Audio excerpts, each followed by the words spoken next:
She smiled as she said, "This house comes with a secret room."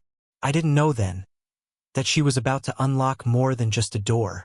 I remember the first time I saw her. The house itself was quiet, standing at the edge of the street like something waiting to be discovered. But it wasn't the creaking porch or the faded shutters that caught my attention. It was her. She was standing by the front door, clipboard in one hand, sunlight catching in her hair. She looked poised, perfectly professional. Yet there was something unspoken in her presence that I couldn't name right away. She greeted me with a smile that wasn't rehearsed. Not the kind of smile you give a stranger in passing, but the kind that carried warmth, as though she had been expecting me. Her voice was steady, low and calm, and when she reached out her hand, I felt a surprising stillness in myself. Her palm was soft, but her grip was certain, confident. It should have been an ordinary handshake, a simple exchange between client and realtor. Yet when her hand slipped from mine, the echo of her touch lingered longer than it should have. The late afternoon sun poured through the windows of the entryway as we stepped inside, and the house smelled faintly of polished wood and old paint. Dusty blinds let in streams of gold light that painted across the walls. She moved ahead of me, her heels tapping gently against the hardwood floor, each step measured, as if she knew this space better than anyone. I followed not just because she led the way, but because there was something magnetic about her presence. She must have been in her early 40s, graceful, elegant, the kind of beauty that doesn't shout for attention but holds it effortlessly. The way she carried herself spoke of experience, of years spent learning how to be composed even when life pressed in from every side. And yet, in the way her eyes lingered on mine for half a beat too long, I sensed a quiet vulnerability, like a secret carefully folded away. We exchanged polite words, details about the house, how long it had been on the market, the history written into its walls. But beneath those practical lines, there was something else. The way she gestured toward the staircase, her hand brushing lightly against the banister, the faint trace of perfume that drifted back toward me when she moved. It was all ordinary, and yet none of it felt ordinary at all. I found myself watching her more than the house, noticing how her wedding ring glimmered briefly in the sunlight, how she smoothed the fabric of her blazer as though reminding herself of the role she was meant to play. My heart was steady, yet there was a quiet pull in my chest I hadn't expected. This was supposed to be a simple viewing, nothing more. And yet, with each moment, I felt something unspoken building in the silence between us. That silence was not empty. It was heavy, alive, as if both of us sensed that today would not be like any other day. She moved with the kind of grace that didn't ask to be noticed, but made you notice anyway. The sound of her heels softened against the worn hardwood as she led me into the first room. "This was the living area," she said, her tone professional, practiced. But there was something gentle in the way she spoke, as though she wasn't just describing square footage or floor plans, but sharing a memory that still lingered in the air. The living room was empty now, stripped bare of furniture, yet her presence filled it. The afternoon light poured through tall windows, streaking across the floor in uneven patterns. Dust hung suspended in the air, swirling whenever we passed, like the room itself was holding its breath. She gestured toward the ceiling, her fingers tracing a line as she explained the molding, and I caught myself watching the way her wrist moved, the subtle flex of her hand. I followed her through the hallway, noticing how she always stayed just close enough for her sleeve to graze mine when she turned. It wasn't deliberate, I told myself that, but still, each brush sent a quiet ripple through me, like a pebble dropped into still water. "This kitchen has seen better days," she admitted, letting out a soft laugh. It wasn't the rehearsed laugh of someone trying to make a sale. It was lower, warmer, the kind of laugh that made me think of trust, of something private. She leaned lightly against the counter, her hand resting flat on the cool surface. The sunlight caught on her ring again, a delicate flash of gold against her skin. I found my eyes drawn there, and then quickly away, as though I had looked somewhere I shouldn't. She noticed, I think.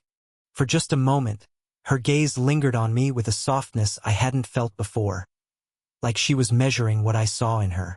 Then, with a practiced ease, she shifted back into her role, pointing out the cabinets, the view of the backyard, the details that were supposed to matter. But it wasn't the details of the house I was paying attention to. It was her voice, steady but low, wrapping around the emptiness of each room and giving it life. It was the way she walked a step ahead, leaving the faintest trace of perfume in the air, like jasmine threaded through old wood and dust. It was the way her hair shifted slightly whenever she turned her head, catching the light just so. When we climbed the staircase, her hand skimmed the railing, fingers brushing across the wood with a familiarity that seemed tender. Halfway up, she glanced back at me, her eyes catching mine for longer than necessary. "Careful," she said softly, almost under her breath, as if she were warning me about more than just the steps. I nodded, but my chest felt heavier. The tour was supposed to be about walls, windows, and numbers.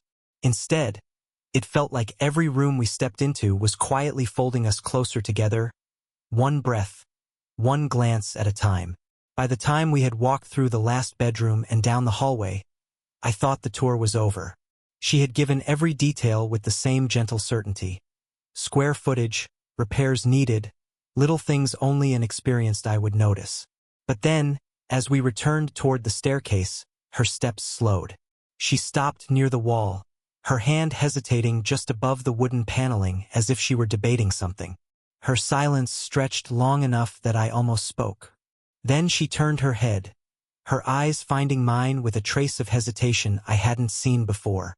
"There's one more thing," she said, her voice quiet, almost like she wasn't sure she should be saying it at all. She reached for a narrow door I hadn't noticed, tucked into the shadows beneath the staircase. It looked ordinary, almost forgotten, the kind of door you might mistake for a closet. But the way she rested her palm on it, slow, careful, almost reverent, made me straighten, sensing there was more to it. "This house," she began, and then she let out the faintest breath, as though she were carrying a weight she hadn't meant to share. "It comes with a secret room." The words hung in the air, heavier than they should have been. It wasn't just what she said, but the way she said it, soft, private, like a confession. She turned the handle and pushed, the door groaning as though it hadn't been opened in years. The space beyond was small, dim, unfinished. A shaft of light filtered through a narrow, dust-coated window, falling across rough wooden beams. Dust motes swirled lazily in the glow, making the air look almost dreamlike. I stepped closer, but she lingered at the threshold, her hand still resting on the frame. Her expression had shifted. The confident realtor mask was gone. What remained was something quieter, more fragile. "I don't usually show this room," she admitted, her voice low. "Most people don't even ask about it." There was no reason for her to share it with me. No reason unless this wasn't about the house anymore. I looked at her instead of the room, the way her eyes softened but refused to meet mine, the way her shoulders sank ever so slightly as if she had set down a burden she usually carried in silence. I realized then it wasn't just the house that had secrets. "Why are you showing me?" The question escaped before I could stop it. Her lips parted, but she didn't answer right away. Instead, she gave a small, almost imperceptible shake of her head, as though she didn't trust herself to explain. She stepped back, finally meeting my gaze, and there was something in her eyes I hadn't seen before. A flicker of longing, buried under layers of restraint. The room behind her was bare, empty, yet standing there with her, I felt as though I had stepped into something deeply personal, a space meant to remain hidden, and I couldn't shake the feeling that this was only the beginning. She stepped into the room first, her heels making a soft, hollow sound against the unfinished floorboards. For a moment, she didn't say anything, just stood there, her arms folded lightly across her chest, her eyes wandering over the bare walls as though she had walked into a memory instead of a room. I followed slowly, the air inside cooler, carrying the faint smell of cedar and dust. The light was thin here, seeping in through the narrow window high on the wall. Dust floated in the golden beam, drifting lazily between us, making the space feel untouched, almost sacred. She finally exhaled, her shoulders lowering as though she had been holding something in all day. "Sometimes," her voice trailed, softer now, the rehearsed tone of a realtor slipping away. She glanced at me, then back at the wall as if it were safer than my eyes. Sometimes I come in here after work. I sit for a while. It's quiet. Nobody knows about it. Her confession was simple, but the way she said it made the air feel heavier. She wasn't just telling me about the room. She was admitting something about herself. Something private, something she didn't need to share. I leaned lightly against the frame of the window, watching her as she spoke. The woman I had followed through polished kitchens and carefully presented living rooms was still there, but different now. Here, in this secret space, her composure loosened, her vulnerability showing in the small details. The way her fingers twisted together, the way her voice wavered as though unsure if she should have said so much. "It's strange," I said quietly, trying not to break the fragile calm between us. "A hidden room like this. It feels like it belongs to you." Her lips curved into a faint, fleeting smile. She tilted her head, meeting my gaze for just a second longer than she should have. "Maybe that's why I like it, because it doesn't belong to anyone else." The silence after her words wasn't uncomfortable. It was full, charged. I could hear the faint hum of the outside world through the thin walls, but inside, everything felt hushed. My heart beat steady, but I was too aware of the closeness, of how small the room seemed with just the two of us inside it. She moved toward the small window, resting her hand on the sill. The light caught her profile, softening her features, giving her an almost dreamlike glow. "Do you ever feel like you need a place to just disappear for a little while?" she asked, her voice lower now, almost like a secret. Her question lingered. I nodded slowly, though my throat felt tight. More often than I'd admit. Our eyes met in the dim light, and something passed between us. Quiet, unspoken, but undeniable. It wasn't just about the room anymore. It was about what it represented. A hidden part of herself she had just chosen to show me. And in that moment, the walls around us felt less like wood and more like the fragile boundary between who she was expected to be and who she really was. The secret room had become quieter somehow, as if it were holding its breath along with us. She stepped toward the small window, gesturing toward the view outside. The afternoon sun had shifted lower, casting long shadows across the floorboards. Dust motes danced in the golden light, caught in a way that made every movement feel suspended, almost sacred. As she leaned slightly to point at the backyard, her hand brushed against mine. It was fleeting, almost accidental, or so I told myself. But the warmth of her skin against mine lingered longer than it should have. Neither of us pulled away immediately. My fingers tingled at the contact, a quiet shock that made my chest tighten in a way I couldn't ignore. She didn't speak. Her eyes, large and thoughtful, met mine for a heartbeat that stretched into a moment that felt far too long. Her lips parted slightly, as though to say something, then closed again, leaving the air heavy between us. I noticed the faint scent of her perfume, something floral, warm, comforting, and it seemed to curl around me, drawing me in. For a brief second, the room seemed smaller. The unfinished walls, the scattered dust, the single beam of sunlight. It all became a private world for just the two of us. She adjusted a loose strand of hair behind her ear, and the simple motion carried a strange intimacy, a vulnerability that she didn't usually reveal. My gaze lingered, and I felt the quiet pull of desire. Not just physical, but the longing to reach out, to be close, to hold the unspoken trust between us.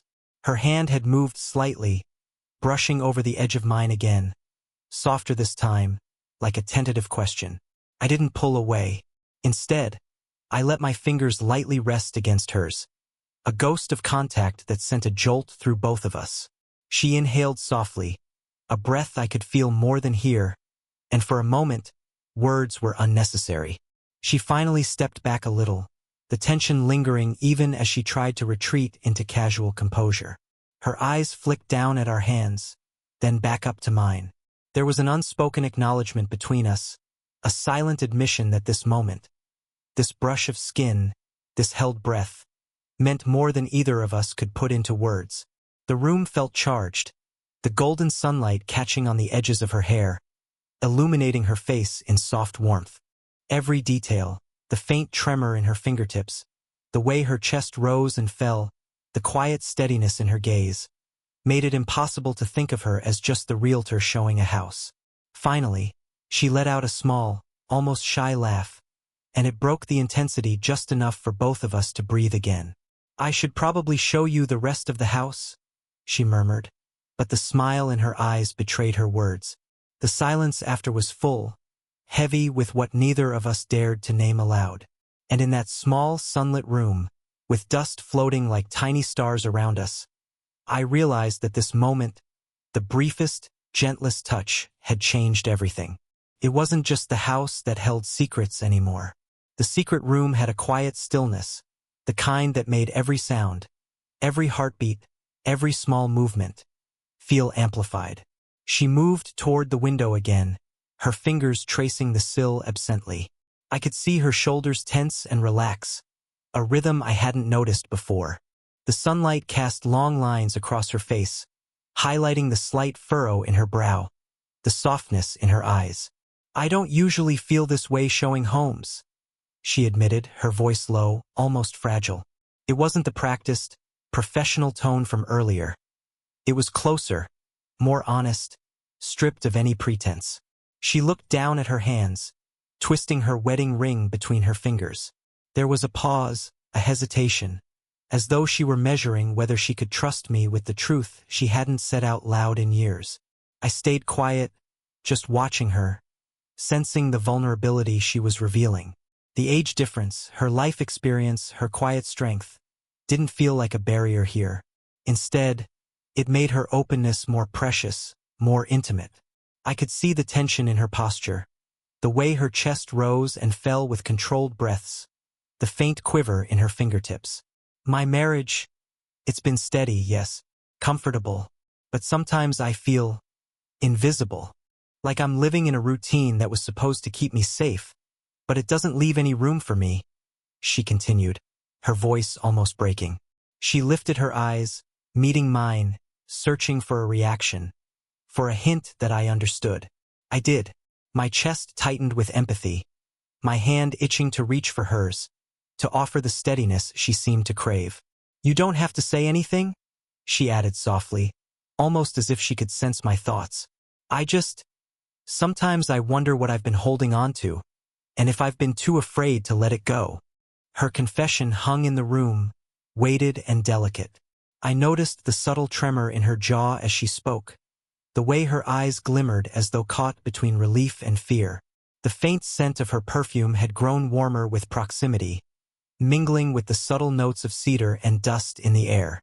I finally moved a little closer, careful not to overstep, letting the quiet presence of my body near hers speak more than words could. "You don't have to carry it alone," I murmured, my voice low. "Not here. Not now." Her lips parted slightly, and she looked down at her hands again, twisting her ring slowly. There was a pause, heavy with meaning. Then, she let out a breath she had clearly been holding for a long time. It was soft, almost like a release, a small act of trust. For the first time, I saw her completely unguarded. The confident realtor, the poised woman, all of it faded away in this small, secret room. What remained was someone quietly brave, someone willing to show her vulnerabilities to another person, even if only for a fleeting moment. And I realized then that the room wasn't the only thing hidden behind walls. So much of her had been tucked away, waiting for someone patient enough to notice. Waiting for me. The secret room had become more than just a hidden space. It felt like a small world where the rules of the outside no longer applied. Sunlight poured in at an angle, casting her features in soft, golden light. I could see every subtle shift in her expression, the vulnerability still lingering in her eyes, the hint of a smile that had been carefully concealed all day. I took a cautious step closer, aware of the fragile tension between us. Her hand hovered near the windowsill, fingers brushing the wood as if it could steady her. My own hand reached out, lightly resting over hers, not forcing anything, just offering presence. She didn't move away. Instead, she let me close the distance, and for the first time, There was no hesitation between us, only a quiet understanding. The brush of our fingers was gentle but electric. Her skin was warm, soft, yet there was a steadiness in her touch that calmed me even as it stirred something deeper inside. Our eyes met, holding longer than either of us expected, sharing unspoken words, trust, recognition, a fragile hope that had been growing for weeks. She tilted her head slightly, the faintest laugh escaping her lips, and it was a sound that made the room feel alive. The dust motes in the sunlight seemed to shimmer, like tiny sparks marking this moment as something unforgettable. Her hand remained close to mine, hovering, brushing lightly now and then. Every small movement carried meaning, every pause between words loaded with emotions that neither of us dared to fully name. "Maybe the house isn't the only thing with a secret," she whispered, her voice soft, intimate. It was a quiet confession, the kind that doesn't need to be explained. I nodded, a smile tugging at the corners of my lips, feeling the weight of connection settle comfortably between us. We left the secret room together, stepping back into the main hallway. The outside world hadn't changed, but we had. Her presence felt warmer, closer, and even the way she walked beside me seemed different. Lighter, freer, as though a small piece of the walls she had built around herself had softened. There was no rush, no words forced, just two people walking side by side, connected through a shared moment of quiet honesty. A simple touch, a fleeting yet enduring intimacy. The house held its secret still, but now we carried one of our own. A subtle promise that something new had begun, something tender and real. As we reached the front door, our hands brushed one final time. Neither of us pulled away completely. I knew then that this story wasn't about rushing to a conclusion, but about the gentle unfolding of trust, care, and understanding. And with that, the secret room faded behind us, but the warmth it had sparked lingered. Did you enjoy the story? What kind of stories would you like to hear next?